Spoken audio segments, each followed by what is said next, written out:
Welcome to moon matter. इस वाले video में the making of a global world के इम्पोर्टेंट क्वेश्चंस डिस्कस करेंगे। फर्स्ट क्वेश्चन में पूछा है कि दुनिया के जो दूर दराज हिस्से हैं उनको एक दूसरे के साथ कनेक्ट करने में सिल्क रूट का क्या रोल था। हम आंसर में लिखेंगे कि सिल्क रूट एक बहुत ही पुराना व्यापारिक रास्ता था जो एशिया, यूरोप और अफ्रीका को कनेक्ट करता था। और वो कैसे, इनको पॉइंट वाइज देखते हैं। लेन देन में एशिया वालों ने यूरोप को चाइनीज सिल्क, मसाले और पोर्सलन दिए और बदले में यूरोप ने एशिया को गोल्ड एंड सिल्वर दिया। अगर किसी को समझ नहीं आ रहा कि पोर्सलन क्या होता है, ये एक व्हाइट कलर का सब्सटेंस होता है जिससे कप, प्लेट वगैरह बनाए जाते हैं। इसमें एक और लाइन लिख सकते हो कि सिल्क और मसाले यूरोप के लिए बहुत कीमती थे। उसके बाद अगर कल्चरल एक्सचेंज की बात करें तो बुद्धिज्म जो है वो इंडिया से ही चाइना तक पहुंचा था। उसके अलावा आर्ट और आर्किटेक्चर अलग अलग कल्चर्स में यूज हुआ। कुछ एग्जाम्पल्स भी देख लेते हैं। बुद्धिस्ट मॉन्क्स इसी सिल्क रूट से ट्रेवल करके बुद्धिज्म धर्म को फैलाया और मार्को पोलो के सफर ने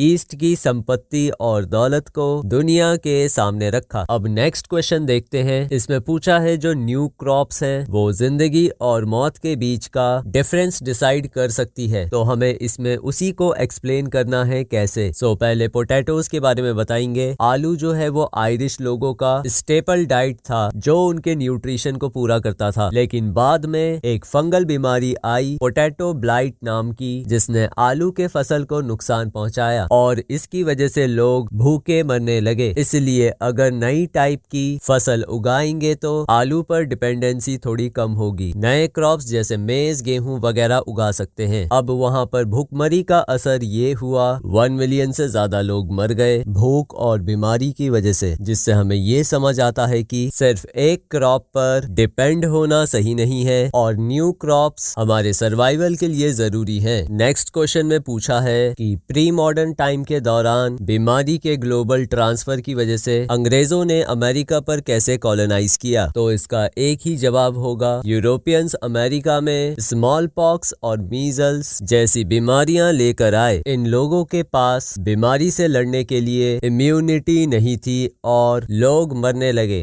पॉपुलेशन की गिरावट की वजह से यूरोप के खिलाफ लड़ नहीं पाए और इसकी वजह से यूरोपियंस को मौका मिल गया यहाँ पर कॉलोनीज बनाने का। अगला क्वेश्चन, 17वीं सेंचुरी में जो ग्लोबल एक्सचेंजेस होते थे उनके एक एग्जाम्पल एशिया से देना है और दूसरा अमेरिका से। पहले एशिया का देखते हैं। इंडिया और साउथ ईस्ट एशिया के मसाले यूरोप को भेजे गए जिससे ग्लोबल ट्रेड और कल्चरल एक्सचेंज को बढ़ावा मिला। अब अमेरिका का एग्जाम्पल देखते हैं। अमेरिका से पोटैटो और मेज यूरोप में लाया गया जिससे यूरोपियंस का खाने पीने में बदलाव आया। यही थे important questions the making of global world वाले चैप्टर से। अगर वीडियो यूजफुल थी तो लाइक कर देना। मिलते हैं नेक्स्ट वीडियो में।